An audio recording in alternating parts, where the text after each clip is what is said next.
আচ্ছা, এই কাগজের এটা একটা পিঠ না, এটা এটা আলাদা করা যাবে তো না? মানে এই পিঠটারে সরাইয়া এটা এটা রাখা যাবে তো? বলেন না, সম্ভব নেই এটা না। কাগজের এই পিঠ এইটা যেমন এটা স্বীকার করলে এইটাকে স্বীকার না করে উপায় আসেনি, এই পিঠ স্বীকার করলে এই পিঠ অস্বীকার করার উপায় আসেনি। এই ঠিক এটা যেমন এক সেকেন্ড আলাদা করা যাবে না। কসম আল্লাহর, রাসূলুল্লাহ সাল্লাল্লাহু আলাইহি ওয়াসাল্লামের ভালোবাসা আর অনুসরণ আলাদা করার কোনো সুযোগ নাই, কোনো সুযোগ। ভালোবাসা অনুসরণকে দাবি করে, অনুসরণ ভালোবাসাকে প্রমাণ করে।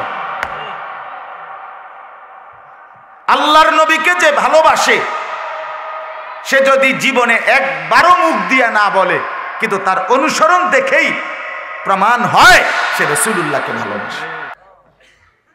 আজ আমরা এটা এখানে আসা দুশ্মন সফল, দীর্ঘ 200 বছরের অব্যাহত নবীর এশক এটাকে নিয়ে গেছে, আলাদা করে দিছে।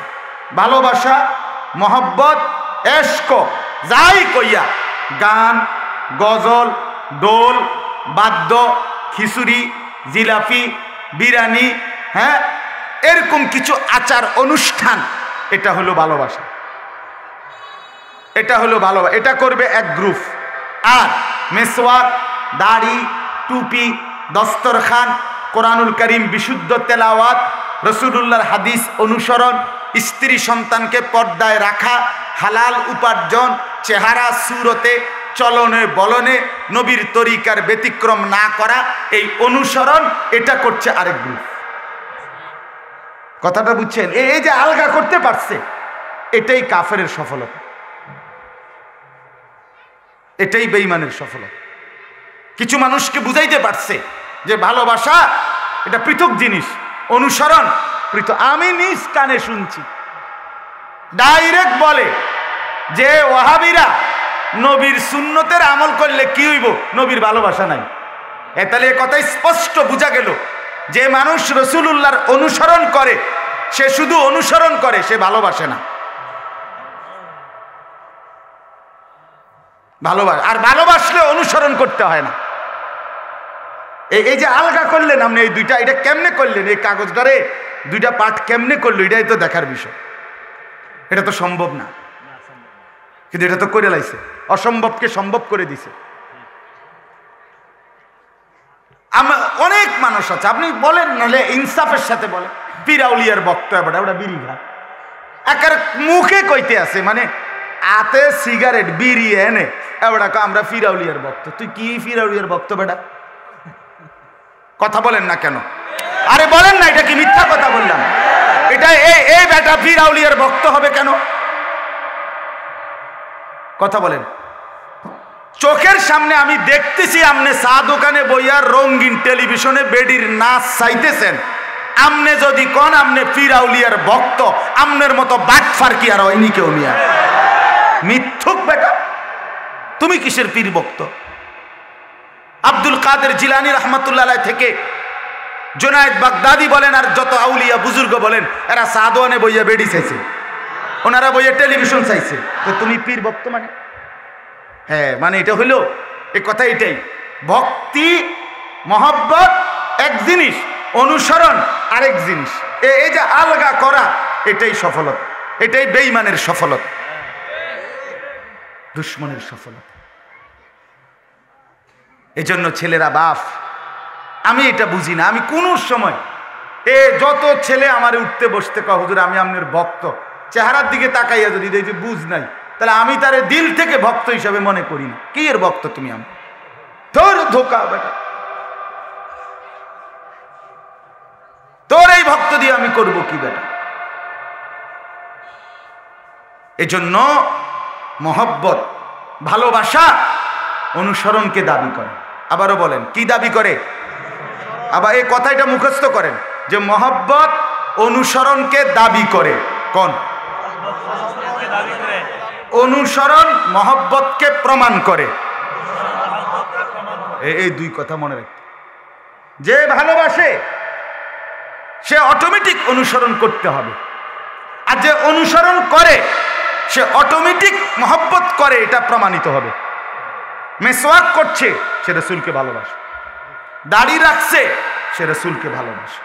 কোরআন শরীফ সহি শুদ্ধ পড়ে, সে রাসূলকে ভালোবাসে। স্ত্রী পর্দায় রাখে, সে রাসূলকে ভালোবাসে। হারাম খায় না, সে রাসূলকে ভালোবাসে। পেশাব পায়খানা করে ঢিলা কুলুক টয়লেট পেপার ব্যবহার করে, সে রাসূলকে ভালোবাসে। দস্তরখান বিছায়া খানা খায়, সে রাসূলুল্লাহকে ভালোবাসে। না, এটা আলগা কইতে না। অনুসরণ ভালোবাসাকে কি করে? ভালোবাসা অনুসরণকে দাবি করে। এই জন্য ধোঁকা খাবেন না। ধোঁকা খাইলেও দুনিয়া শেষ হয়ে যাবে আমনের, আর বুঝা নিলেও আমনের শেষ। আমিও মরে যাব, আপনিও মরে যাবেন। বুঝলেও কবর, না বুঝলেও কবর। গ্রহণ করলেও কবরে যাইতে হবে, বর্জন করলেও কবরে যাইতে।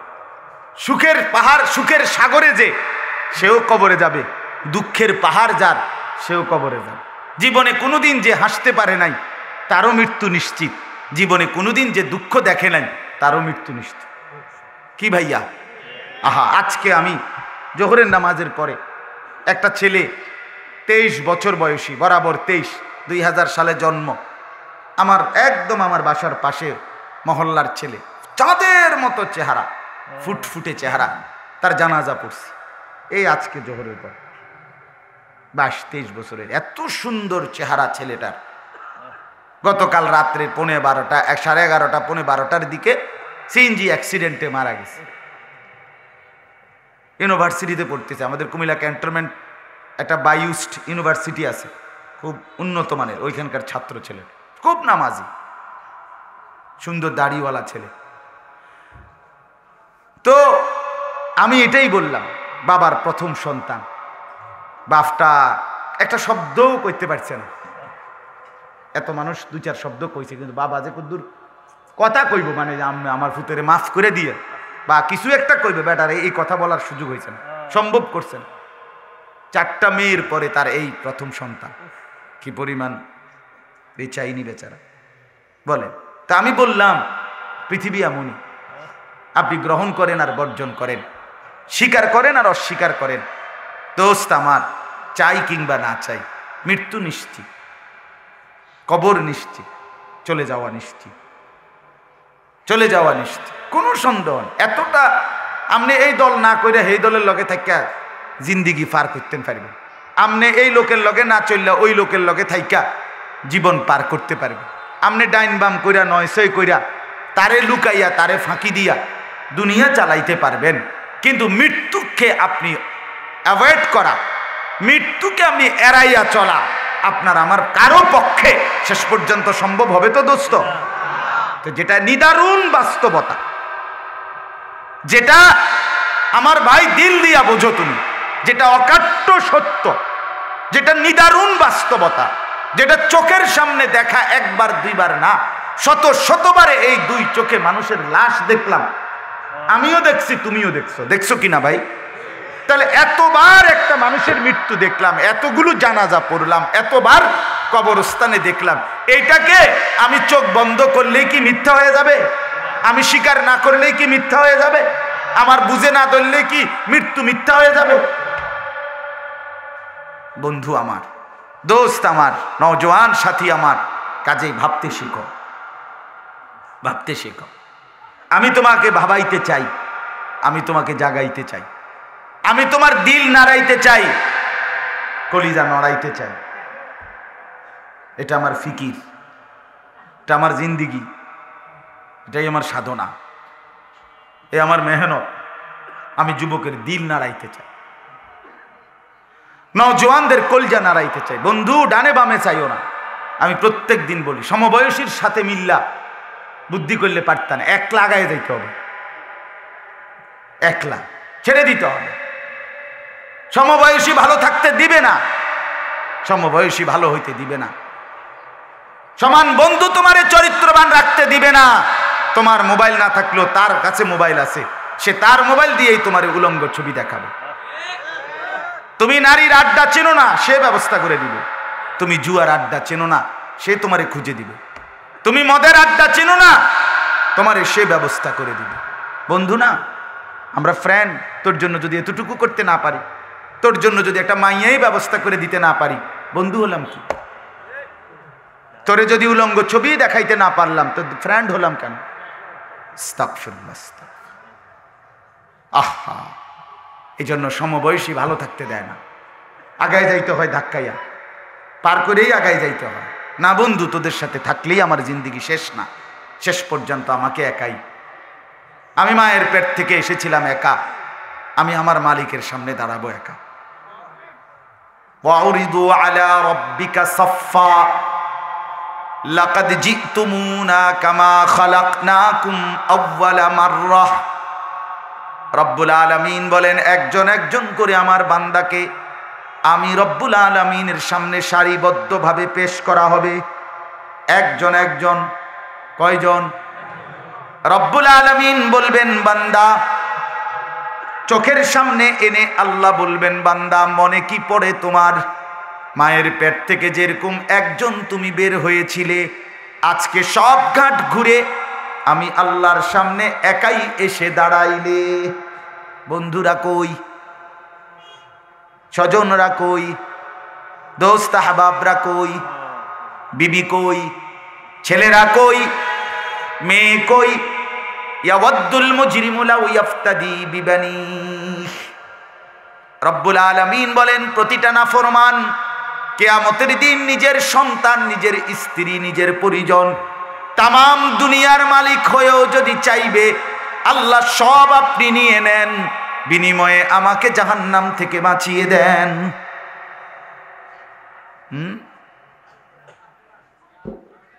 ওমান ফিল আরদি জামিআ, ওমান ফিল আরদি জামিআ, গোটা পৃথিবী নিয়ে নেন মাওলা, বিনিময়ে আমারে শুধু বাঁচায়, আমারে শুধু বাঁচায়। এই জাহান্নাম আল্লাহ যে চিৎকার করছে হাসরের ময়দানে, এরকম সরাসরি আল্লাহ কোরআনে বলছে, দোস্ত ওয়াজিআ ইয়াউমা ইদিম বিজাহান্নাম, আমার কোটি কোটি ফেরেশতা দিয়ে আমি আল্লাহ হাসরের মাঠে জাহান্নামকে টেনে আনবো। সরাসরি বান্দা দেখবা জাহান্নামের দিকে তাকাইয়া এক নজর। আল্লাহর রাসূল বলেন, সমস্ত হাসরের মাঠ তখন এক পলক জাহান্নামের দিকে তাকাইয়েই একটাই শুধু চিৎকার দিয়া উঠবে, ইয়া রব্বি নাফসি নাফসি, ইয়া রব্বি সাল্লিম সাল্লিম, হায় মাওলা আমারে বাঁচা। লা আসআলুকা লিয়াউমা উম্মি ওয়ালা উখতি। হাদিসে আছে আল্লাহর নবী বলেন, মূসা নবী বলবে, আল্লাহ মা কেউ চাই না, বোন কেউ চাই না, বাল আসআলুকা লিয়াউমা নাফসি, আজ আমি শুধু মূসা নিজেকেই বাঁচাইতে চাই। ইব্রাহিম নবী বলবে, আল্লাহ আমার কলিজার টুকরা সন্তান ইসমাইলকে দেখা যায়, আমি তার ব্যাপারে কিছুই বলছি না মাওলা, তারটা সে বুঝুক মাওলা, আমি ইব্রাহিম শুধু আমাকেই বাঁচাইতে চাই। ইয়াকুব নবী বলবে, আল্লাহ ইউসুফকে দেখা যায়, এটা সেই সন্তান আমার 40টা বছর একটানা দুনিয়ায় কানতে কানতে যার বিরহে অবিয়াদ্দাত আইনাহু মিনাল হুসনি, আমার দুইটা চক্ষু অন্ধকার হয়ে কালো সাদা হয়ে গেছিল, অন্ধ হয়ে গেছিলাম। আজ খোদার কসম মাওলা, হাসরের ময়দানে আমি ইউসুফের ব্যাপারে কিছুই বলতে চাই না, ইয়া রব্বি নাফসি নাফসি, আল্লাহ শুধু আমাকে বাঁচান, আমাকে বাঁচান। গোটা মাঠ বলবে, আম্বিয়ারা, আউলিয়ারা, সাহাবারা, নেক বান্দা, বেঈমান সব বলবে, আল্লাহ আমাকে বাঁচান, আমাকে বাঁচান। কাকে বলেন না? আমাকে। কাকে? ইয়া রব্বি নাফসি নাফসি, ইয়া রব্বি নাফসি নাফসি। রব্বুল আলামিনকে বলবে, আল্লাহ আমাকে বাঁচান।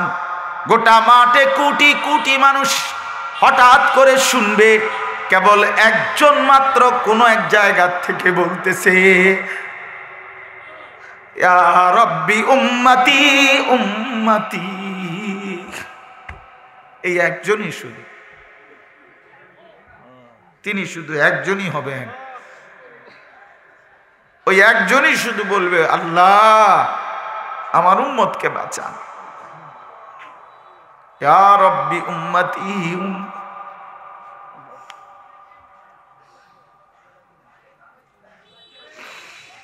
চলো দোস্ত, জিন্দেগি সুন্দর করো। নষ্ট করে দেওয়ার সব উপকরণ তোমার হাতে। বেঈমান তোমার হাতে সব তুলে দিছে। তোমারে তোমার মায়ের বন্ধন থেকে ছুটায় দিছে। তোমারে তোমার বাবার ইজ্জত ভুলায় দিছে। তোমারে তোমার বংশের সম্মান ভুলায় দিছে। তোমার বংশ, তোমার মা, তোমার বাবা, তোমার পরিবার, তোমার দেশ, তোমার জাতি, তোমার ধর্ম, তোমার আল্লাহ, তোমার রসুল, তোমার কোরআন, তোমার হাদিস, কিচ্ছু তোমার মনে নাই।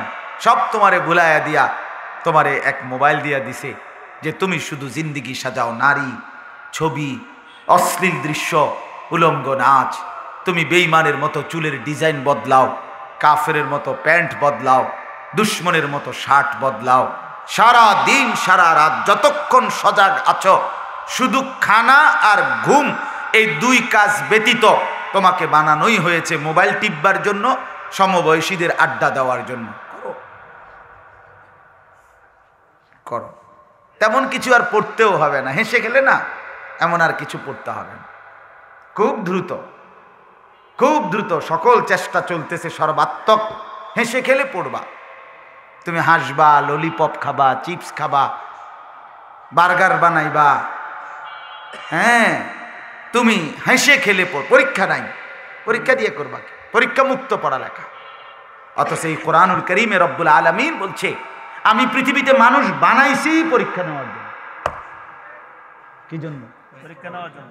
আল্লাযী খালাকাল মাউতা ওয়াল হায়াতা লিয়াবলুয়াকুম আইয়ুকুম আহসানু আমালা।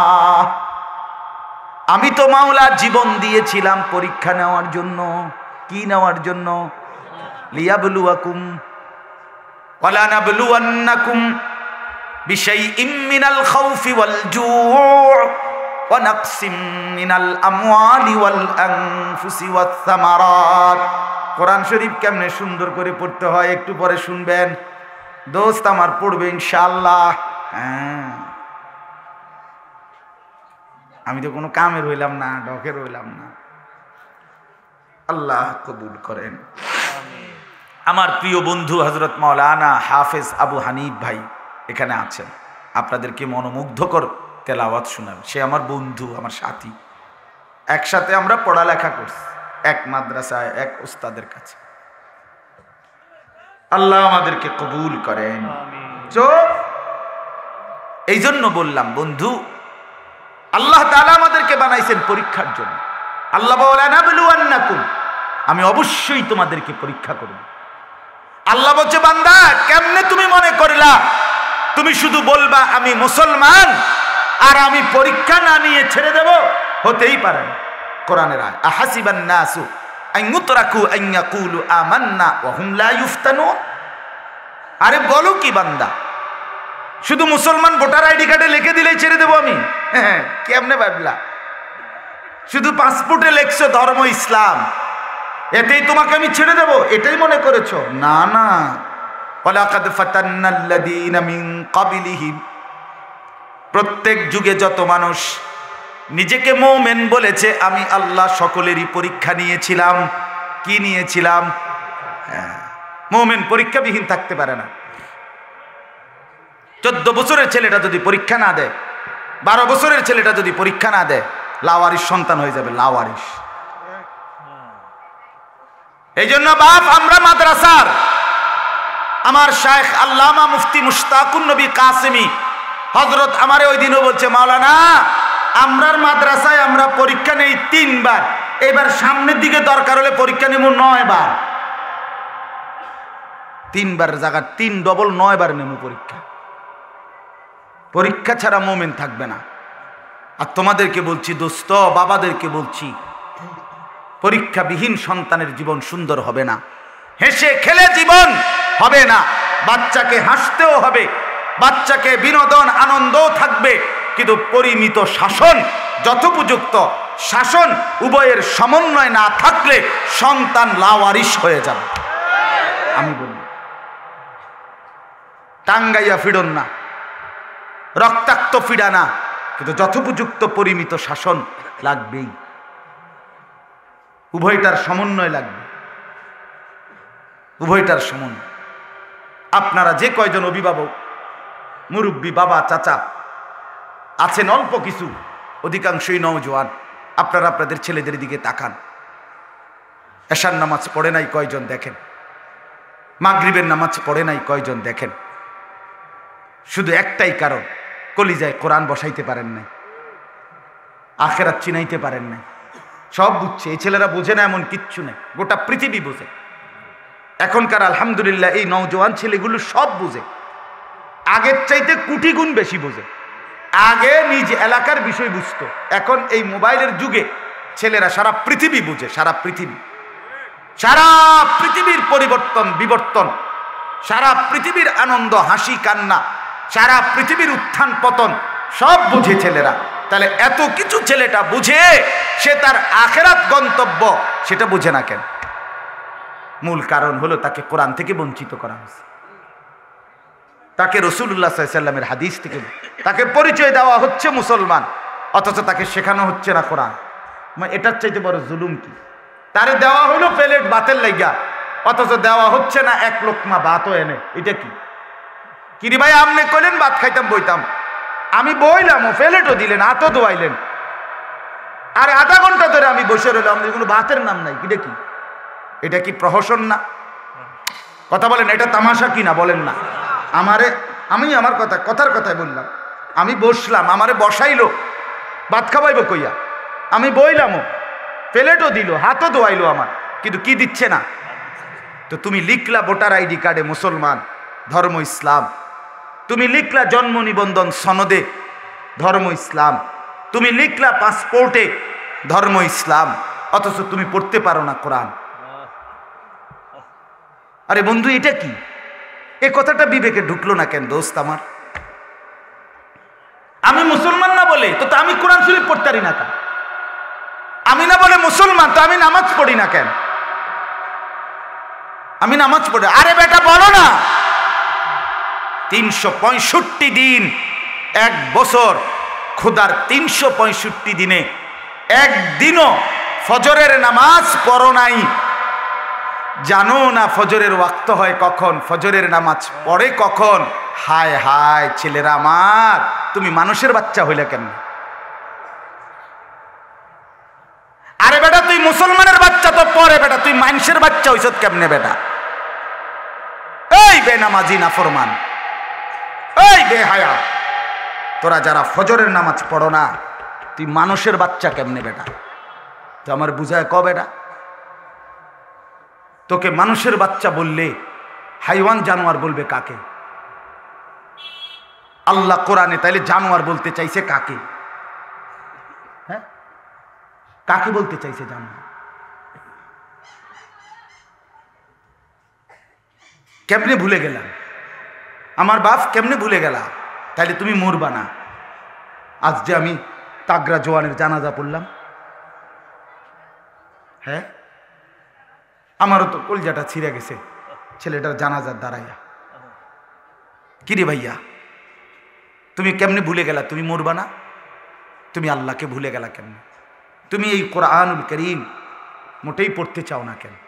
এর চাইতে দামি, এর চাইতে সুন্দর, এর চাইতে গ্রহণযোগ্য, এর চাইতে গঠনমূলক, এর চাইতে চমৎকার, এর চাইতে উত্তম আর কিছু কি আছে কায়নাতে? এটা কেন পড়তে পারলাম? আমি তো হিন্দুকে বলছি না, তুমি মুসলমান না, তোমাকে বলছি।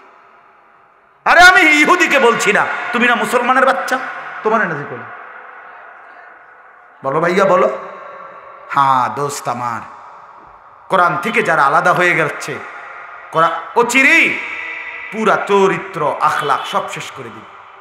আগামীর এই শিক্ষানীতি এটা যদি চলতে পারে, এটা যদি প্রতিষ্ঠিত হয় যেই প্ল্যান প্রোগ্রাম, তাইলে আগামী 20 বছরের ব্যবধানে নারী পুরুষ ছেলে মেয়ের বিভেদ এই বাংলাদেশের জমিন থেকে টোটাল উঠে যাবে।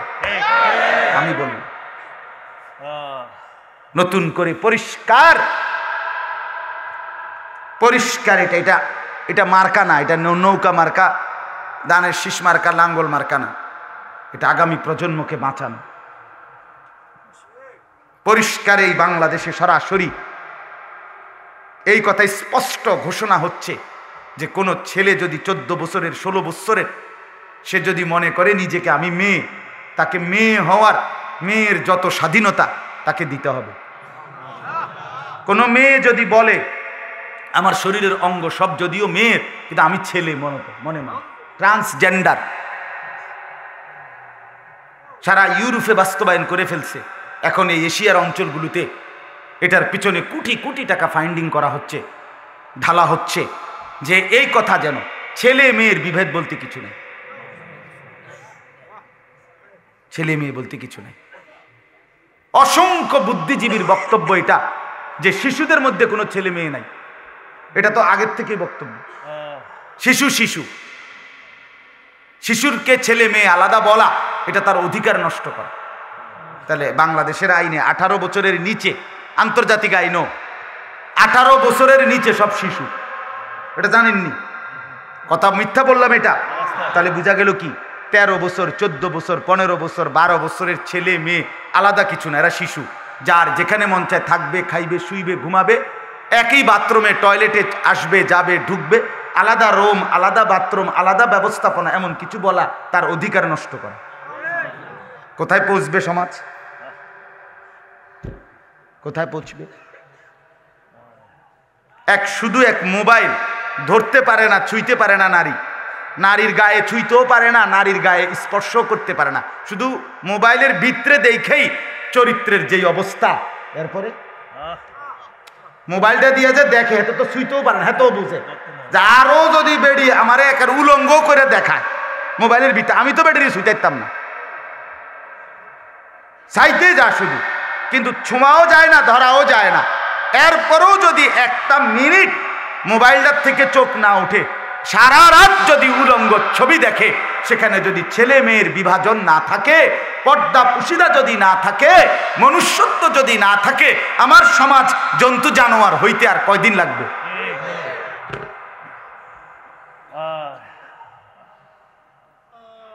বলেন না বাপ? এই জন্য মোটামুটি দুঃসিদ্ধান্ত নিয়েছি যে বেশি দিন কইতে পারতাম না, বুঝি তো যেই কয়দিন ফারি, যে দিন ফারি, যেই বেলা ফারি, এর দূরে কই এলে।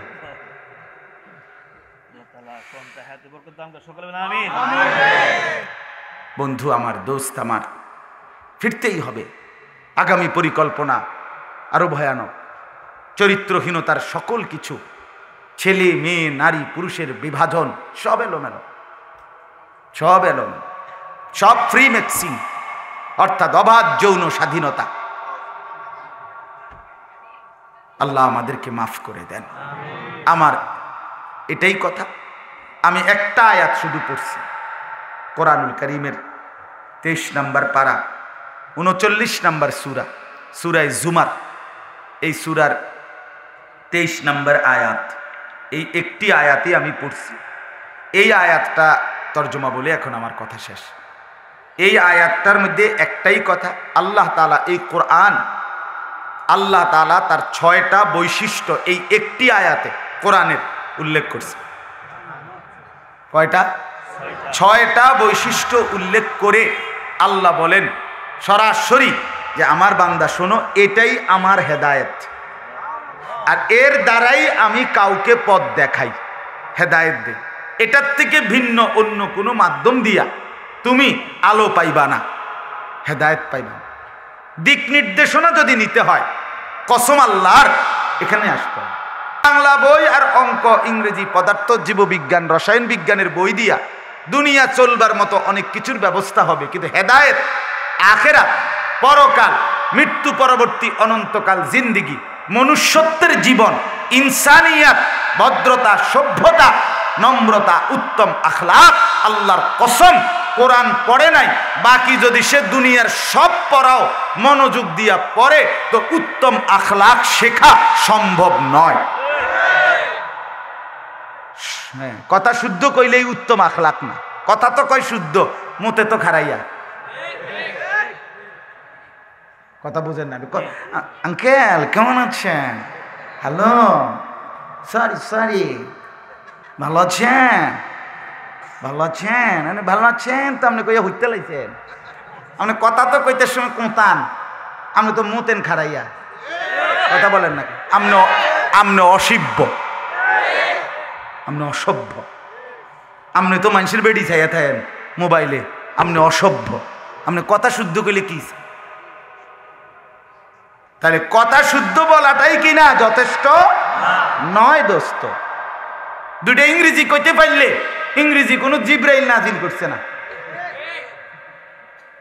দুই চারটা থ্যাংক ইউ কইতে পারলেই আপনি ভদ্র। দেখছুন কেমন ভালো ছেলে, মাঝে মাঝে ইংরেজিও বলে, বাবা বাবা। ছেলে তো মাঝে মাঝে ইংরেজি বলে, কিন্তু সারা রাজ্যে মোবাইল দেখে। আল্লাহ আমাদেরকে মাফ করে দেন দোস্ত। এই জন্য আল্লাহ তাআলা এখানে কি বলে শুনেন, আল্লাহু নাজ্জালা, আল্লাহু নাজ্জালা। আল্লাহ বলেন আল্লাহ, সরাসরি আল্লাহ নিজের নাম নিজেই উল্লেখ করছে, আল্লাহু, আল্লাহ নাজ্জালা, তিনি নাজিল করেছেন। এই কোরআন কে নাজিল করেছেন? এবার আল্লাহ বলেন আমি কি নাজিল করলাম। শোনো বান্দা, বৈশিষ্ট্য 1 নাম্বার, আহসানাল হাদিস। আমি যা নাজিল করেছি এই কোরআন, এটার প্রথম বৈশিষ্ট্য হইল আহসানাল হাদিস। এই গোটা কায়নাতের যত কথা, যত উচ্চারণ, যত শব্দ, যত বাক্য, যত বই, যত পত্রে, যত পণ্ডিত, যত বুদ্ধিজীবী, যত মানুষের যত উচ্চারণ, সমস্ত কথার চাইতে সর্বশ্রেষ্ঠ, সবচেয়ে সুন্দর, পবিত্রতম কথার সম্ভার, সমাহার এই কোরআন। আহসানাল হাদিস, আহসানাল হাদিস, সবচেয়ে সুন্দর কথা, সবচেয়ে সেরা কথা, সবচেয়ে সুন্দর। আল্লাহ তাআলা বলেন এটা কোরআনের বৈশিষ্ট্য, আহসানাল হাদিস। অতএব কোরআনুল কারীম পড়ে নাই, কোরআনুল কারীম দেখে দেখেও পড়তে পারে না, কোরআন থেকে কিছু শিখে নাই, সে ভালো কথার সন্ধানই পায় না, ভালো কথার সন্ধানই পায়। বলে না, ভালো কথা অন্য বই তো আছে, আছে মিশ্রিত। মিশ্রিত মানে হলো ভালো মন্দ, যৌক্তিক অযৌক্তিক দুইটা মিলাইয়া। দরকারি কথাও আছে, বেদরকারি কথাও আছে, আছে কিনা বলেন? আমাদের দেশে সেই ছেলে কবে হবে, কথায় না বড় হয়ে কাজে বড় হবে, এটা সুন্দর কথা, আমিও কই, এটা দরকারি কথা। সকালে উঠিয়া আমি মনে মনে বলি সারাদিন আমি যেন ভালো হয়ে চলি, আমিও বলি এটা দরকারি কথা। কিন্তু হাট্টিমা টিম টিম, তারা মাঠে পারে ডিম, তাদের খাড়া দুটো শিং, তারা হাট্টিমা টিম টিম, এই টিম টিম এটা ফালতু কথা। কথা বলেন না? পৃথিবীতে একমাত্র প্রাণী এইটাই হাট্টিমা টিম, যেটা শিং অবস্থায় ডিম পারে, আর নলে এমনি কোনো প্রাণী শিংওয়ালা ডিম পারে না। এই জন্য হাট্টিমা টিমে এক পিস, এইটাই হার। এবং 18,000 মাখলুকাত, অথবা যদি বাবুরে না আরো 2000 বাড়াইও কই, বোঝেন না কথা? 18 দুগুণে যদি 36,000 মাখলুকাত হয়, তো 36,000 মাখলুকাতের মধ্যে হাট্টিমাটিম বলতে কিছু নেই। কি আশ্চর্য জিনিস আবিষ্কার করছে উনি, যেটা গোটা কায়নাতে নাই। তাহলে দরকারি বেদরকারি কথা আছে কিনা বলেন না কেন? আছে, সবখানে আছে। বিজ্ঞানের অসংখ্য থিওরি যৌক্তিক, বিজ্ঞানের অসংখ্য থিওরি অযৌক্তিক, বিজ্ঞানের অসংখ্য কথা, ম্যালথাসের থিওরি ফালতু থিওরি। এই যে জন্ম নিয়ন্ত্রণ, জনসংখ্যা নিয়ন্ত্রণ, পপুলেশন, মানুষ বাড়লে আপনার মানুষের বসবাসের জায়গা হবে না, এই জনসংখ্যা নিয়ন্ত্রণ করা উচিত। এটা পৃথিবীর আর কোথাও, আহারে ইউরোপের, আমি এই নিজ কানে শুনছি, ইউরোপের অসংখ্য দেশ এখন জনসংখ্যা বাড়ানোর জন্য টাকা দিচ্ছে। আল্লাহর কসম, আপনি জিজ্ঞাসা করেন, হ্যাঁ দোস্ত আমার কানাডা থাইকে আইসে যাইবো আবার। কানাডার বড় মসজিদ কত হাজার স্কোয়ার ফিট? 41,000 স্কোয়ার ফিট মসজিদের খতিব টরন্টোতে, কানাডা। টাকা দিচ্ছে, টাকা। সেদিনও এক লোক আসছে আমার কাছে, আমার হুজুর আমি নিজ চোখে দেখতেছি তারা অভিবাসী নিয়ে পেরেশানিতে। ইউরোপের সবচেয়ে বড় সমস্যার মধ্যে একটা সমস্যা হলো ইউরোপের দেশগুলোতে মূল জনসংখ্যার চাইতে আলগা মানুষ, ভিনদেশি লোক বেশি। কথা বুঝেন নাই আপনি? অভিবাসী বলে এটার, ফরেনার বেশি। তারা টাকা দিচ্ছে, এখন টাকা আটফাও ধরে কয় যে আর দুটা বাচ্চা ফুটাও। হ্যাঁ, জনসংখ্যা সমস্যা না। জনসংখ্যা নিয়ে যারা সমস্যা মনে করছে তারা এখন মুসিবতে পড়ছে, তারা বিপদে পড়ছে। তুমি খবর নাও ভাইয়া, ইউরোপে তাইলে পপুলেশন কোনো সমস্যা না। তাহলে ম্যালথাসের থিওরি ভুল থিওরি, ভুল থিওরি। ডারউইনের থিওরি ভুল থিওরি। বিবর্তনবাদ এটা সম্পূর্ণ গাঁজাখুরি, অবাস্তব, অযৌক্তিক, অবান্তর থিওরি। এই যে মানুষের যে ক্রমবর্তন, বান্দর ছিল, ব্যাং ছিল, এখান থেকে ভাঙতে ভাঙতে ভাঙতে ভাঙতে মানুষ হয়ে গেছে। কথা বুঝছে না? এটি ফাগলে কি কয়, ছাগলে কি কয় না। আমার তো মনে আমরা দেশের ছাগলও এত ফালতু জিনিস খায় না। তো এই জন্য বললাম দুনিয়ার বাকি সবখানে যৌক্তিক অযৌক্তিক, প্রয়োজনীয় অপ্রয়োজনীয়, ভালো মন্দের মিশেল কথা আছে, কিন্তু আল্লাহ বলেন এটা কোরআন আহসানাল হাদিস, এর সব কথা সুন্দর, সব কথা সেরা, সব কথা বাস্তব, সব কথা যৌক্তিক। এখান থেকে বঞ্চিত, তুমি সব কিছু থেকে বঞ্চিত। আলোই পাও নাই দোস্ত, আলোই পাও, তেমন কিছুই পড়ো নাই। আমি পড়ছি দোস্ত, এই বাংলা অঙ্ক ইংরেজি আমি পড়ছি। দোস্ত কুমিল্লা ভিক্টোরিয়া কলেজ থেকে মাস্টার্স পাস করছি, সরকারি মাদ্রাসা থেকে টাইটেল পাস করছি, কওমি মাদ্রাসা থেকে দাওরা পাস করছি। সারা বাংলাদেশের ইতিহাসে সেরা নাম্বার পাইয়া 1 নাম্বার হয়েছি, আলহামদুলিল্লাহ। এটি পড়ে তুই আইছি, ওই অহংকারের জন্য বলছি না, বুঝাইছি যে কিটা আছে এটি আমি জানি, আমার হিগাল লাগতো না। আমার কোরআনের আলহামদুলিল্লাহ সামনে 18 বছরের ওই পড়ালেখার ধারেও আলহামদুলিল্লাহর সামনে আইসা দাঁড়াইতে পারবে না। আমাদের মাদ্রাসাগুলোর যে নুরানির বাচ্চা যেই পড়ে 2 বছরে, আল্লাহর কসম এই 2 বছরের পড়ার সামনে গোটা পৃথিবীর সব বই এটা সামনে মোকাবেলা করার ক্ষমতা রাখে না। দৈন্তার নয় কেন না? চলো চ্যালেঞ্জ করি, নাই তো চ্যালেঞ্জ করি। তুমি 12 বছর কইরা অন খারাইয়া মতো, আর আমার 6 বছরের বাচ্চা বইয়া মতে। আমার 6 বছরের নুরানির বাচ্চা আমাদের মাদ্রাসাগুলোতে, আপনারা এসে দেখে যাইয়েন, এখানে ফজরের নামাজ জামাতে পড়ে। আর তুমি 20 বছরের দামরা, তুমি মুত্তা ফানি লও না, তুমি কোনোদিন ফজরের নামাজ পড়ো না। হ্যাঁ, কি শিখলা? কে শিখাইলো তোমারে? কি শিখাইলো? আল্লাহ বলেন আহসানাল হাদিস। আমার সময় শেষ। 2 নাম্বার কিতাবান, দ্বিতীয় বৈশিষ্ট্য হলো এটা কিতাব। এটা কি মানে? কি মানে হলো কিতাব বলা হয় আরবিতে যেইখানে কোনো বিষয়ের সকল দিক বিস্তারিত ব্যাখ্যা সম্বলিত আলোচিত হয়, সেটাকে বলে কিতাব। একজন মানুষের জন্ম থেকে মৃত্যু, মৃত্যু থেকে কবর, কবর থেকে হাসর, হাসর থেকে মিজান, মিজান থেকে ফুলসেরাত, ফুলসেরাত থেকে জান্নাত। এই প্রতিটা গন্তব্যে ঘাটে কি করতে হবে, কি না করতে হবে, কি করণীয়, কি বর্জনীয়, সব কিছুর বিস্তারিত বর্ণনা আছে এখানে। এই জন্য এটা কিতাব। 3 নাম্বার মুতাশাবিহান, এটা এমন কিতাব যেই কিতাবের প্রথম কথা শেষের কথা, প্রথম শব্দ শেষের শব্দ, প্রথম বক্তব্য শেষের বক্তব্য প্রত্যেকটা একটা আরেকটার সাথে সামঞ্জস্যপূর্ণ।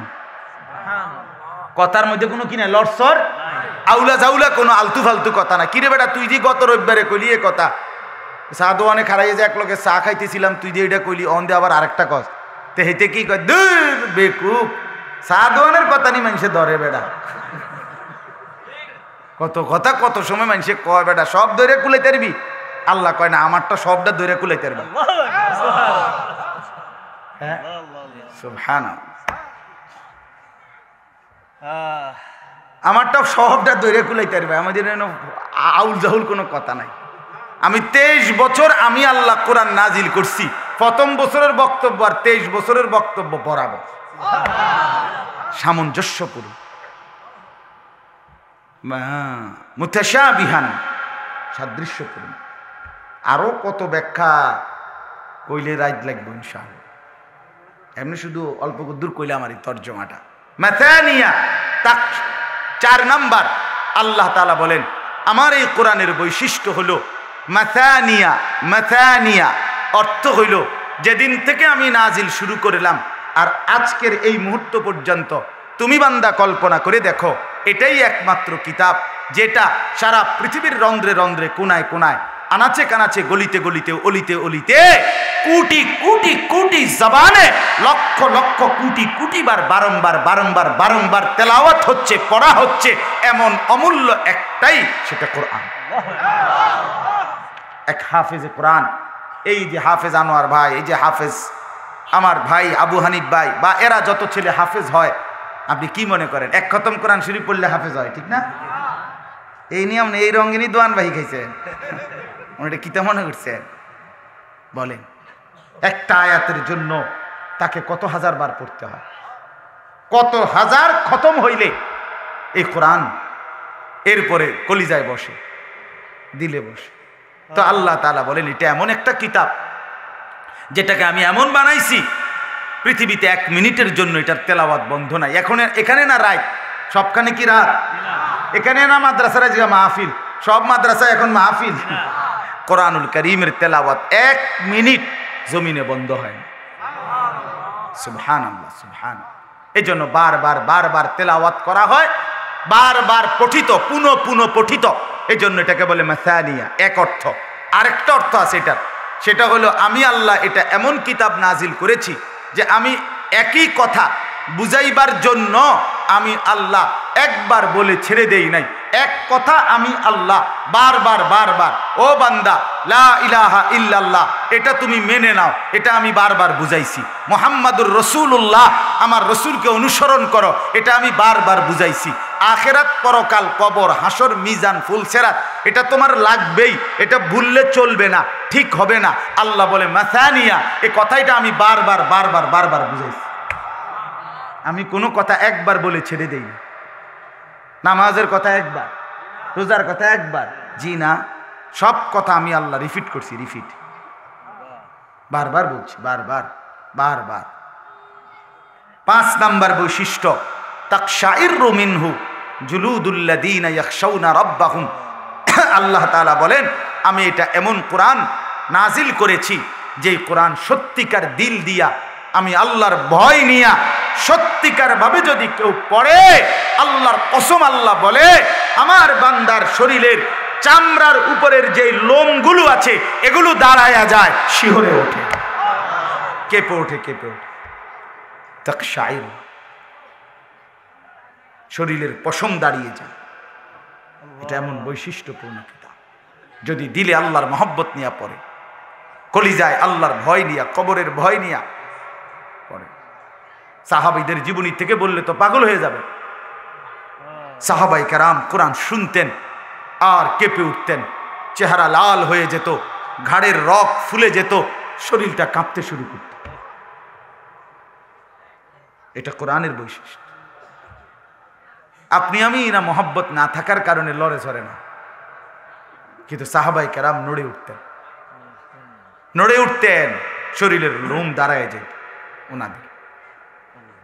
সর্বশেষ বৈশিষ্ট্য হইল এই 5টা গেলোগা, কিন্তু 1 নাম্বার আহসানাল হাদিস, সর্বোত্তম কথা, সবচেয়ে সুন্দর বাণী কি?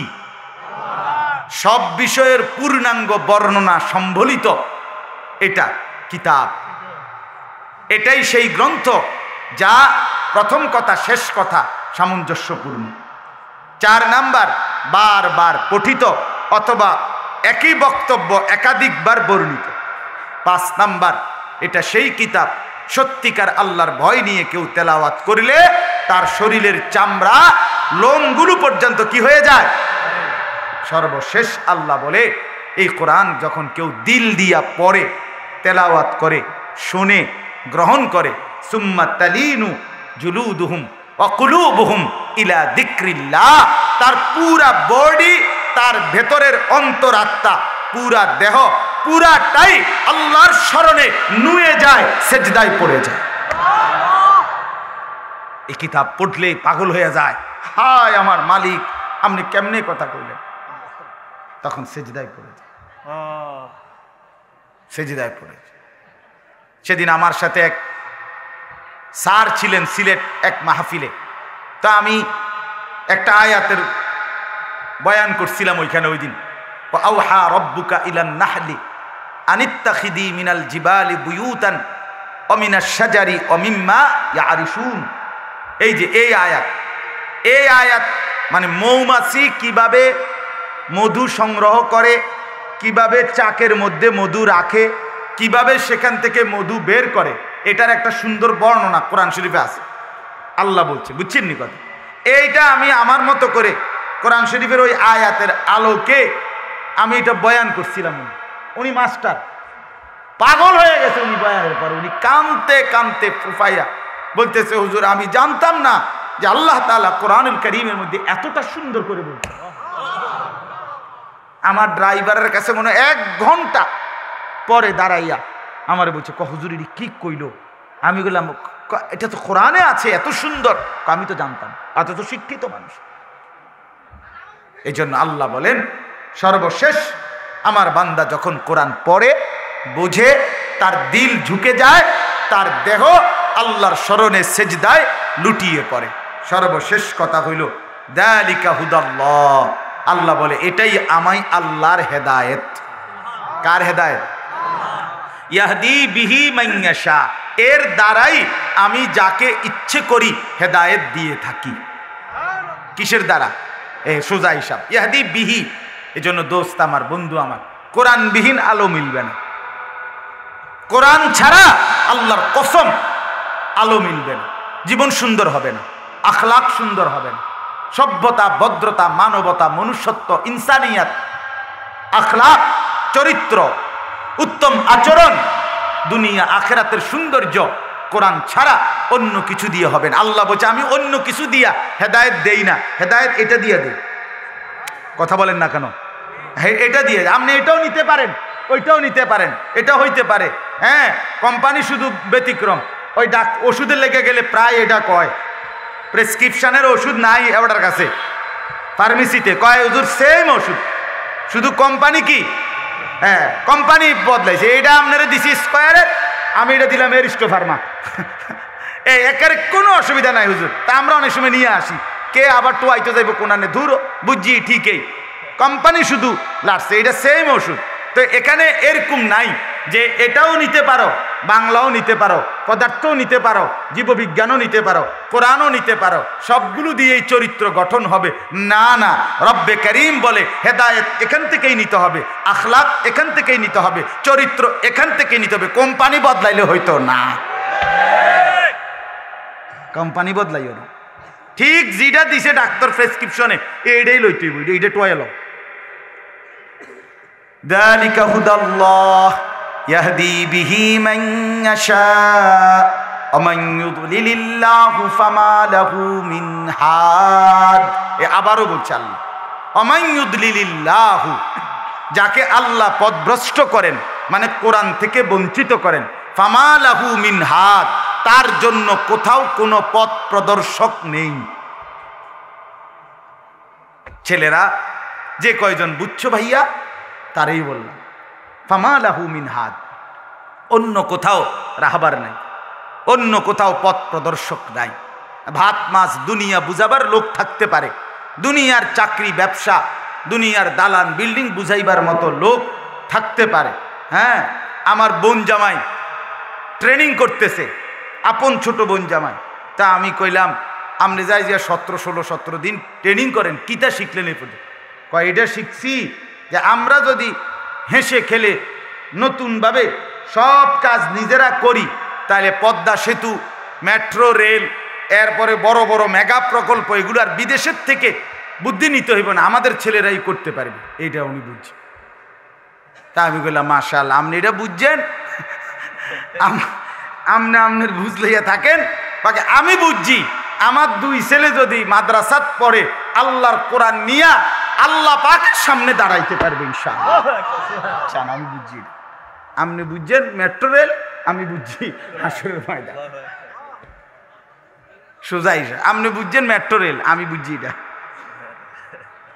যার যার বুঝ, যার যার তরমুজ, সব হিসাব আলাদা। আল্লাহ আমাদেরকে বুঝ দান করেন।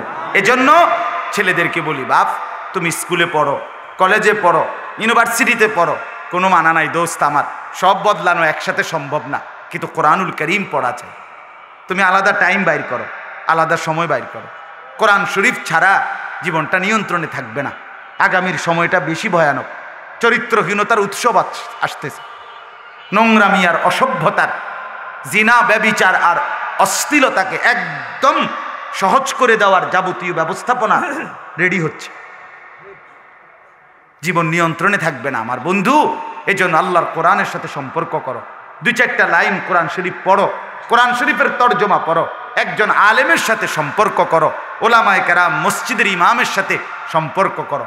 বাবাদের কাছে অনুরোধ, নিজের ছেলেকে, নিজের মেয়েকে দ্বীন শেখান, নিজের ছেলেটাকে কোনো আলেমের সাথে পরিচয় করায় দেন, দাওয়াত ও তাবলীগের সাথীদের সাথে পরিচয় করায় দেন, আল্লাহওয়ালাদের সোহবতে লাগায় দেন। দেখবেন সন্তানের জীবন দুনিয়াও সুন্দর হবে, আখিরাতও সুন্দর হবে। ভাই আরেকজন মুসলমান ভাই বসবে এই আশায় যে জায়গা করে দিবে, ইনশাআল্লাহ আল্লাহ তাকে জান্নাতে জায়গা করে দিবে। এটা কোরআনের আয়াত। কোরআনুল কারীমে আল্লাহ তাআলা ইরশাদ করেছেন, তোমাদেরকে যখন কোনো দ্বীনি মজলিসে জায়গা প্রশস্ত করতে বলা হয়, জায়গা ছেড়ে দিতে বলা হয়, ইজা কিলা লাকুম তাফাসসাহু ফিল মাজালিস, আল্লাহ তাআলা নিজে বলছে ফাফসাহু, আমার বান্দাদের জন্য জায়গা করে দিও। ইয়াফসাহিল্লাহু লাকুম, আমি আল্লাহ তোমাদেরকে প্রশস্ত জায়গা করে দেব। তাহলে তুমি জমিনে একটু জায়গা দাও, আল্লাহ বলেন আমি তোমাকে জান্নাতে জায়গা দেব। এজন্য সবাই, এটা কিন্তু জরুরি, এটা একটা বরকতেরও বিষয়। কোরআনুল কারীমে আছে যত জনের সাথে উত্তম আচরণ করতে হয়, তন্মধ্যে একটা হলো অসাহিবে বিল জাম্ব। এই অসাহিবে বিল জাম্ব শব্দের অর্থ হলো কিছুক্ষণের সঙ্গী। 1 ঘন্টার জন্য, 2 ঘন্টার জন্য, 3 ঘন্টার জন্য 5 টাকার অটো ভাড়া। তাহলে এখান থেকে আমরা হয়তো ওই এসার মসজিদ, কথার কথা 10 টাকার অটো ভাড়া। তো এই সময় যেই লোকটা আমার পাশে বসছে, সে আমার কিছুক্ষণের সঙ্গী, 10 মিনিটের সঙ্গী। তার সাথেও উত্তম আচরণ করা, তাকেও সুন্দরভাবে বসতে দেয়া, এটা সরাসরি কোরআনের আদেশ। ওয়াসাহিবি বিল জাম, আল্লাহ তাআলা বলছে তার প্রতিও উত্তম আচরণ করে। এই কিছুক্ষণের সঙ্গী, যেমন এখানে আমরা এখন বসছি মিলেমিশে, আমরা এখানে 2-4 ঘন্টার সঙ্গী, ঠিক কিনা? এরপরে আবার যার যার পথে আমরা উঠে চলে যাব। এই সময়টুকুও অপরের অধিকার, হক খেয়াল রাখা, এটা আমাদের দায়িত্ব, এটাই আল্লাহর হুকুম। এই অল্প সময়ের এটা। এই জন্য আমি দয়া করে অনুরোধ করলাম সবাই, আবারও বলছি, যে একটু নড়ে চড়ে বসলে আরেকজন ভাই বসতে পারবে, তাহলে সওয়াব হবে, অনেক বড় নেকি হবে। আল্লাহ নবী সাল্লাল্লাহু আলাইহি ওয়াসাল্লাম বলছেন, তোমরা ছোট্ট নেক কাজকেও ছোট মনে করো না। লা তাহকিরান্না মিনাল মারুফি শাইআন, কোনো ছোট্ট নেক কাজকেও ছোট মনে করো। এই ছোট্ট নেক কাজটাও হাসরের ময়দানে তোমার অনেক উপকারে আসবে, অনেক ফায়দা হবে সেদিন। তো আল্লাহ নবী সাল্লাল্লাহু আলাইহি সাল্লাম উদাহরণ দিয়ে বুঝাইছে, যে মনে করো ওয়ালাউ আন তালকা আখাকা বিওয়াজহিন তালকিন, তোমার একজন ভাইয়ের সাথে তুমি যে হাসি মুখে তাকাইছো, তারে কিছু খাওয়াইতে পারো নাই, তারে 10টা টাকা দিতে পারো নাই, সেই সামর্থ্য নাই তোমার, কিন্তু কমপক্ষে তার দিকে হাসি মুখে তাকাইয়া বলছো কেমন আছেন ভাইয়া। এই হাসি মুখে তাকানো, আল্লাহ রসুল বলেন, এটাও কিয়ামতের দিন তোমার আমল নামায় সাদকার সওয়াব হিসাবে নেকি আসবে। সামান্য কাজ, একটা মুচকি হাসি দিলাম, মুচকি হাসি দিলাম। আল্লাহ নবী সাল্লাল্লাহু আলাইহি ওয়াসাল্লাম আরেক হাদিসে বলছেন, তুমি, তোমার ভাই বালতি দিয়ে পানি উঠাচ্ছে, সে পারতেছে না বালতিটা আলগি দিতে, তুমি তার কোনা ধইরা বালতিটা একটু ধরে তারে আগায়া দিছ। রাসূলুল্লাহ বলেন এই ছোট্ট সহযোগিতাটা তোমার আমল নামায় কিয়ামতের দিন সাদকার সওয়াব হিসাবে নেকি আসবে। আরেক হাদিসে বলছে তোমার ভাইয়ের বালতি পুরাইতেছে কল চিপটা, মনে করেন বেচারা দুর্বল মানুষ, আপনি নিজে কল চিপসা আপনার বালতির অথবা আগের পানিটা এইটাই আমি তার বালতি ঢাইলে দিলাম, মানে ঠিক আছে ভাই আপনার বালতি পুড়ে গেল, মানে আমনে আর চিপ্পা ফুরাইতে হইল না, এইটুকু সহযোগিতা যে আমি আমার বালতির পানিটা দিয়া ওনার বালতি পুরাইয়া দিলাম।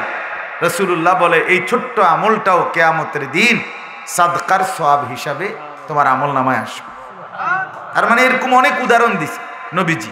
ছোট্ট হোক, তুমি এক অন্ধ ব্যক্তি রাস্তা পার হইতে পারছে না, তুমি ধরে তাকে রাস্তা পার করে দিলা, আল্লাহ রসুল বলে এটা সাদকার সওয়াব, সাদাকার সওয়াব। একজন ব্যক্তি পথ চিনতেছে না, তাকে পথ বলে দেওয়া, রাস্তা ঠিক করায় দেওয়া অনেক বড় নেকি, আল্লাহ রসুল বলছে এটা সাদাকার সওয়াব। রাস্তার মধ্যে ফেলে দেওয়া জিনিস, যে জিনিস কল আর ছিলকা, বাদামের ছোকলা, একটা আলপিন অথবা এরকম দূষিত নাপাক দুর্গন্ধযুক্ত কোনো জিনিস, হাড্ডি বা কোনো কিছু এটা পড়ে আছে, আল্লাহ রসুল সাল্লাল্লাহু আলাইহি সাল্লাম বলেন এটা যদি তুমি তুলে সরায় দাও, মানুষের পথচারীদের কষ্ট দূর করে দাও, রাসূলুল্লাহ বলেন এটা তোমার ঈমানের পরিচয়, তুমি যে মুমিন এটার পরিচয়, যে ঈমানের পরিচয়, ঈমানের চিহ্ন এটা। ওয়া আদনাহা ইমাতাতুল আদা আনিত তরিক, রাসূলুল্লাহ সাল্লাল্লাহু আলাইহি সাল্লাম বলেন ঈমানের সর্বনিম্ন শাখা রাস্তা থেকে কষ্টদায়ক জিনিস সরিয়ে দেয়া। এই জন্য দোস্ত আমার, বন্ধু আমার, ছোট্ট হোক ভালো কাজ ফেলে দিতে নাই, এটুকু করলে আর কি হবে না, অনেক কিছু হবে, অনেক বড় ফায়দা হবে ছোট্ট কাজ।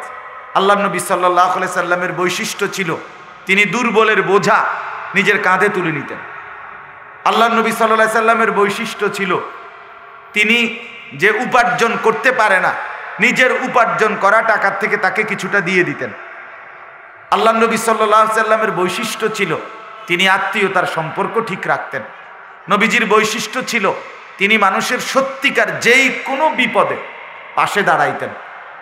তাহলে এই জন্য আমরা প্রত্যেকে এটা মনে রাখতে হবে, এইটাও একটা সহযোগিতা যে আমার এই ভাইটা দাঁড়ায়ের ছিল, আমি একটু চাপাইয়া বৈশা তাকে বসতে দিলাম, এতে অনেক বড় ইহসান হবে। তার হৃদয়ের একটা দোয়া আছে, কষ্ট আছে। আমি একবার জীবনে আপনার ব্রাহ্মণবাড়িয়া বিশ্ব রোড থেকে সিলেট বাসে করে বহু আগে এক দাঁড়ানোতে, মানে সিলেট পর্যন্ত দাঁড়াইয়া গেছে, সিট পাইছি না, সিটও নাই গাড়িও নাই, আর বহু কষ্টে চাপাচাপি করে উঠছি, অনেক আগের কথা। তো তখন চারদিকে তাকাইছি, কেউ তো একটু বসতে দেয় নাই, কিন্তু তখন যদি কেউ বসতে দিত তো হৃদয়ে কি পরিমাণ দোয়া পাইত, কথার কথা এরকম। আমি আমার অনুভূতিটা বললাম, এজন্য এটা খেয়াল করা। আল্লাহ তাআলা আমাদেরকে বুঝ দান করেন। রাসূলুল্লাহ সাল্লাল্লাহু আলাইহি সাল্লামের এই হাদিস গুরুত্বপূর্ণ। নবীজি বলছে ইত্তাকুন নার, জাহান্নামের আগুন থেকে নিজেকে বাঁচাও, ওয়ালাউ বিশিক্কি তামারা, যদি পারো কমপক্ষে একটা খেজুরের দানা, আটি খেজুরের ভিতরের যে দানাটা, এটা আল্লাহর রাস্তায় দান করে হলেও নিজেকে জাহান্নাম থেকে বাঁচা। অর্থাৎ হোক সামান্য একটা চকলেট পরিমাণ, একটা খেজুরের দানা পরিমাণ, এটাও দেওয়া আল্লাহর রাস্তায়, তাইলেও আল্লাহ তোমাকে জাহান্নাম থেকে মুক্তির ব্যবস্থা করুন। ছোট মনে করতে নাই, ছোট মনে করতে নাই। রাসূলুল্লাহ সাল্লাল্লাহু আলাইহি ওয়াসাল্লাম বলছে ফা ইল্লাম তাজিদ, যার কাছে একটা খেজুরের দানা, একটা চকলেট, একটা বুট বাদাম পরিমাণ কিছুও নাই, সে কিভাবে ভালো কাজ করবে, সে জাহান্নাম থেকে বাঁচবে কিভাবে? নবী বলছে ফাবি কালিমাতিন তাইয়্যিবা, তাইলে তুমি তাকে একটা ভালো কথা বলো, কাউকে একটা ভালো নসিহত করো, তার জন্য একটা ভালো কল্যাণের দোয়া করো।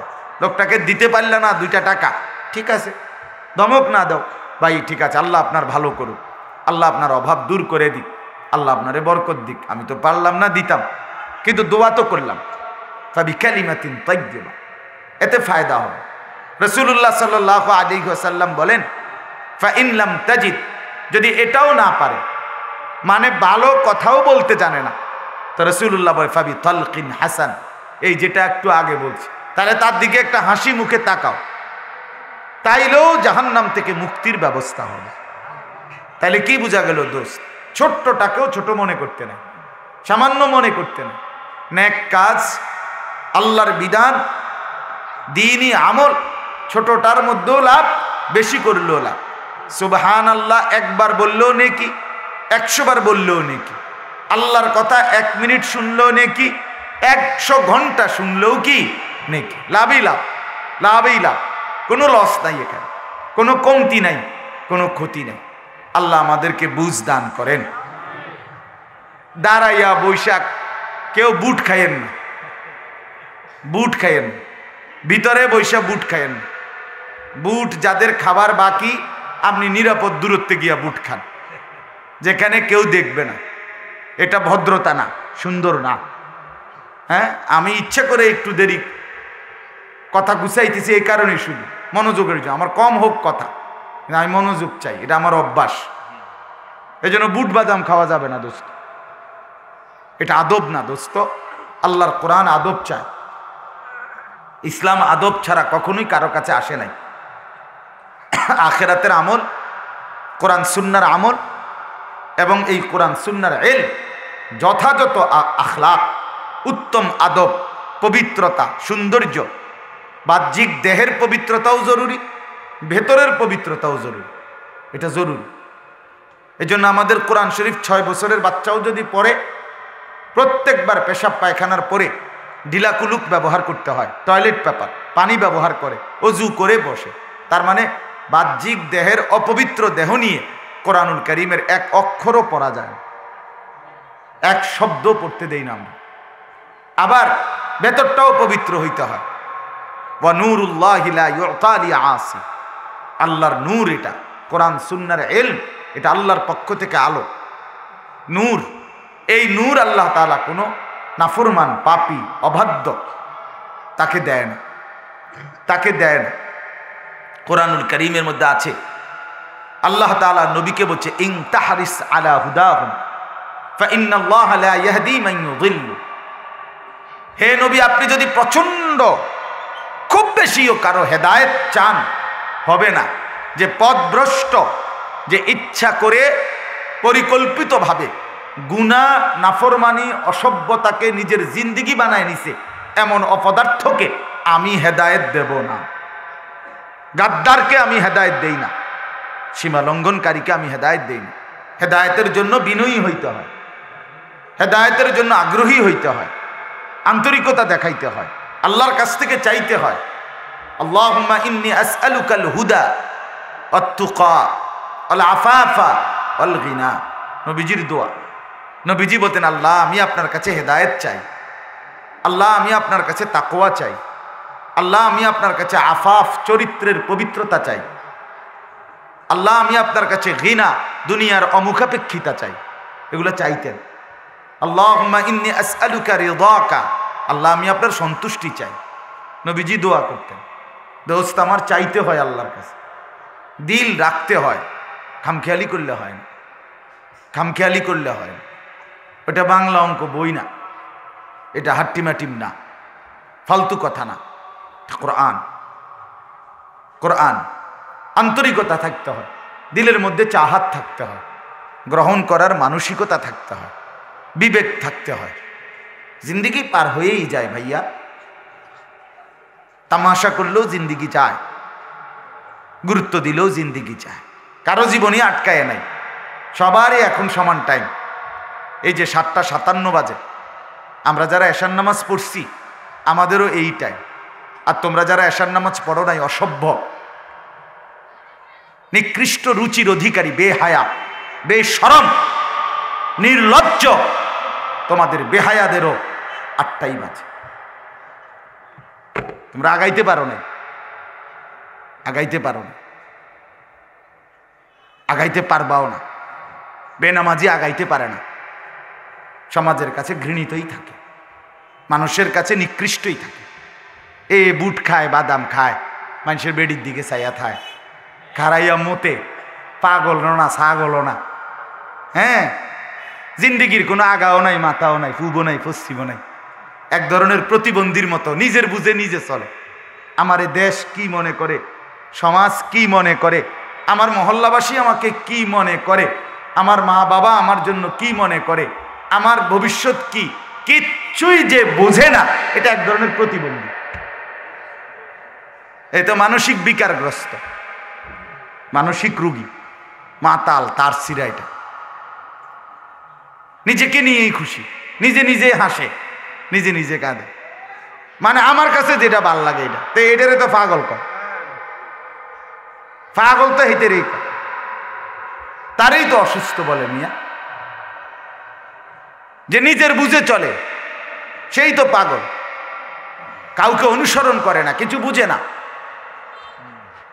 বন্ধু আমার, অতএব গুরুত্ব দেই জিন্দিগি, আদব চাই, আখলাক চাই, আন্তরিকতা লাগবেই। কোরআনুল কারীমের মধ্যে আছে ওয়াহদি ইলাইহি মান ইউনীব। আল্লাহ বলেন যে আমার দিকে ঝুঁকে আসে আমি তাকে তার চাইতে এগিয়ে হেদায়েত দিয়ে দেব। কিন্তু ঝুঁকতে হবে। তুমি আসবে 1 বিঘত, আমি আল্লাহ আসবো 1 হাত। তুমি আসবা 1 হাত, আমি আসবো 2 হাত। তুমি আসবা হাঁটতে হাঁটতে, আমি আসবো দৌড়তে দৌড়তে। হ্যাঁ, তুমি রাতে আসবা, আমি রাতেই আসবো। তুমি দিনে আসবা, আমি দিনেই আসবো। ইন আতাইতানি লাইলান আতাইতুকা লাইলান ওয়া ইন আতাইতানি নাহারান আতাইতুকা নাহারান। আল্লাহ বলে আমার বান্দা গুনাহ নিয়ে রাইতে আইসো, আমি মাগফিরাত নিয়ে রাতেই আসবো। গুনাহ নিয়ে দিনে এসো, আমি মাগফিরাত নিয়ে দিনেই আসবো। দিনে আস। আমার কোনো ছুটি নাই, আমার কোনো ক্লান্তি নাই, আমার কোনো বিশ্রাম নাই, আমার কোনো তন্দ্রা নাই, আমার কোনো ঘুম নাই, আমি সারাক্ষণ আছি। আসবা, চাইবা, বলবা, আমি দিতে থাকব। প্রিয় নবী সাল্লাল্লাহু আলাইহি ওয়াসাল্লাম বলেন, ফাওয়াল্লাহি লা ইয়ামাল্লাল্লাহু হাত্তা তামাল্লু। আল্লাহর কসম উম্মত, তোমরা চাইতে চাইতে ক্লান্ত হবে, রব্বে করিম দিতে দিতে মোটেই ক্লান্ত হবে না। এই জন্য বন্ধু আমার, দোস্ত আমার, ভাই আমার, নওজোয়ান, জিন্দিগির কদর করো, জিন্দিগির কদর করো, নিজেকে সুন্দর করো, সুন্দর করো। আমি হুজুরের ওয়াজ ভাল লাগছে, এ কারণে একটু শুনলা, হুজুর কি লেগে আপনার ওয়াজ ভাল লাগে, তো সারছে তো, এরপরে আমি ওয়াজ শেষে দিমু দৌড়, তোমার পথে তুমি, তো এই ভাল লাগাতে কি ফায়দা দোস্ত, কি ফায়দা? তুমি তোমার মতোই থাকবা, আমি আমার মতোই। এই ভাল লাগা তো ধোঁকা, এটা সত্যিকার অর্থে ভালো লাগা নয়। এখানে শুধু কথার ফুলঝুরি হলে হবে না, শুধুই কেবল এটা হলে হবে না। পরিবর্তন দরকার, পরিবর্তন দরকার, ইনকিলাব হওয়া দরকার, মানে পরিবর্তন হওয়া দরকার। এই জন্য আমরা প্রত্যেকেই ফিকির করি। মূলত ভক্ত বলে তাকে নিজেকে পরিবর্তন করেছে, বাকিগুলো ধোঁকা, বাকিগুলো সম্পূর্ণ ধোঁকা। কত মাজারে, কত উরুসে, কত গান বাদ্যে, কতজন ভক্ত, হুদা খিচুড়ি আসেনি আগে খবর লয়, কি এর দুঃখ, ভক্ত সিটার বক্তা, ভক্ত বিরিয়ানি আছে দেখে গেছেন, খিচুড়ি আছে দেখে গেছেন, এগুলো বুঝি ভক্ত? কথা বলেন। সাহাবায়ে কেরাম রাসূলুল্লাহ সাল্লাল্লাহু আলাইহি সাল্লামের ভক্ত ছিলেন, তার মানে উনারা উনাদের মতো নবীর মতো এর ভিত্তিতে ভক্ত না, জিন্দিগি বদলায় গেছে। আপনাদেরকে শুনাই উদাহরণ। আমাদের প্রিয় নবী সাল্লাল্লাহু আলাইহি ওয়াসাল্লাম মক্কা থেকে হিজরত করে কোথায় গেছিলেন? এই যেদিন প্রথম মদিনায় ঢুকছে, কুবা নগরী, প্রথম মদিনার যেই শহরে নবীজি ঢুকছেন দীর্ঘদিন সফর করে, সেই জায়গাটার নাম হলো কুবা নগরী। কুবা এখনো এই নামে নাম, কুবা নগরী। তো এখানে আল্লাহ নবী সাল্লাল্লাহু আলাইহি সাল্লামের সাথে হিজরতের সময় নবীজির সঙ্গী ছিলেন একজন সাহাবী, সাইয়্যিদুনা আবু বকর সিদ্দিক রাদিয়াল্লাহু তাআলা আনহু। আমরা সবাই জানি না এটা? নবীজির সফর সঙ্গী তখন কে ছিলেন? আবু বকর। তো ওনারা দুইজন, আমি সংক্ষেপ মেন আমার যে কথাটা বুঝাইতেছি, দুইজনই কুবা নগরীতে ঢুকছেন। তো মদিনার মুসলমানরা সবাই আপনার ওনাদের দুইজনকে অভ্যর্থনা জানানোর জন্য ওই কুবাতে আসছে। মেন মদিনার যেই মসজিদে নববী, যেখানে মেন মহল্লা, এখান থেকে ধরেন ওই কুবা এলাকায় যাইতে প্রায় পায়ে হাঁটা গেলে, এখনো আমরা পায়ে হাঁটা অনেকবার, প্রত্যেক উমরার সফরে একবার হইলেও ওই কুবা হাঁটা যাই। তো হাঁটা গেলে একটা সওয়াব আছে আলাদা ওইটার। তো আপনার 1 ঘন্টার মতো সময় লাগে। তো ওনারা সবাই দলে দলে আসছেন নবীজি, এবং আসছেন অভ্যর্থনা জানাবে। সর্বোচ্চ 72 জন লোক ইতিপূর্বে মক্কায় হজ্জের সফরে নবীজিকে সচক্ষে দেখছে, আর বাকি মুসলমান হয়ে আছে এখানে অনেক লোক, কিন্তু ওরা দেখে নাই নবীকে। আজকেই প্রথম ওনাকে দেখছে তারা।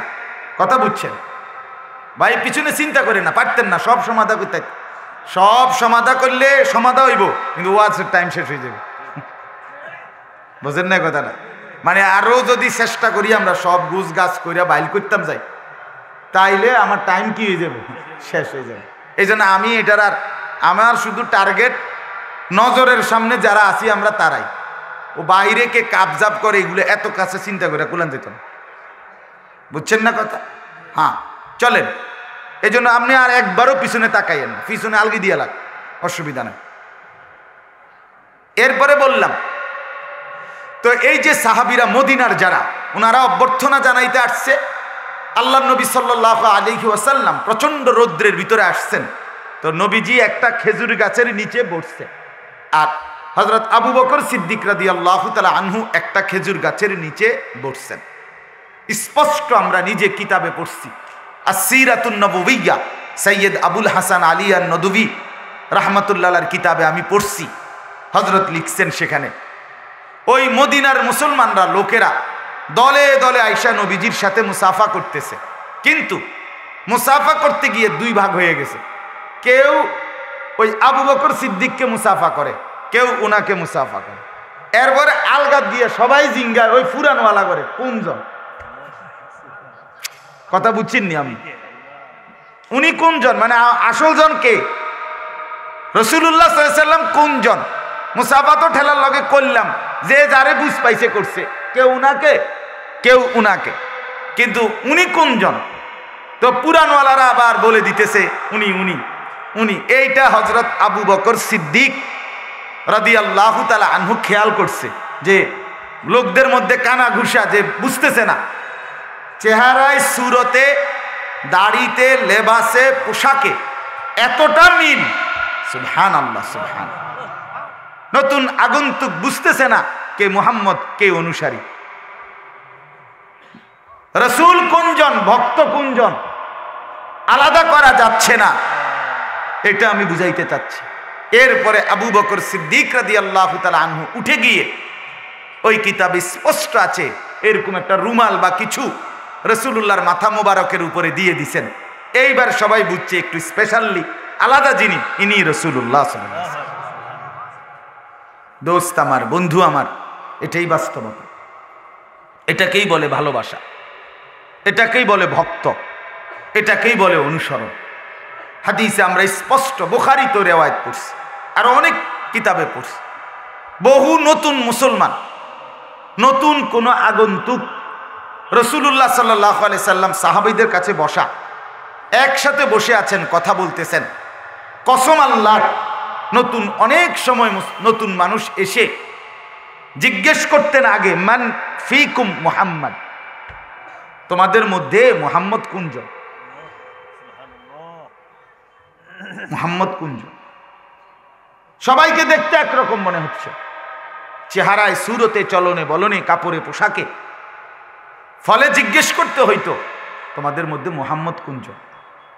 তখন সাহাবীরা বলে দিতেন, হুয়া ফিনা মুহাম্মদ, আমাদের মধ্যে ইনি মুহাম্মদ।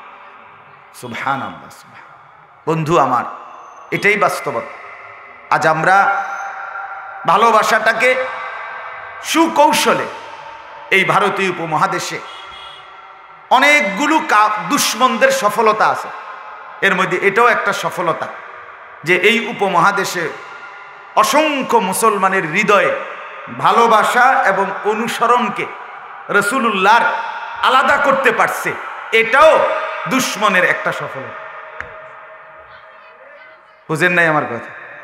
বুঝেন নাই? বুঝেন না? না বুঝছেন না, আমি আর টু কই তাহলে বুঝবেন। অর্থাৎ মূলত কোরআন সুন্নাহর আলোকে মূল বক্তব্য হলো ভালোবাসা এবং অনুসরণ, এটা সম্পূরক, এপিঠ ওপিঠ। যদি আল্লাহর কথা বসে লাভ হবে। শুধু শুধু বসলাম, কিছুক্ষণ ভিডিও করলাম, ছবি তুললাম, হই হুল্লোড় করলাম, 2, 4, 10, 20 টাকার বুট বাদাম খাইলাম, এই মিলাইয়া একটা মাহফিলে আসলাম গেলাম, এটা তেমন কোনো ফায়দা নাই ভাই।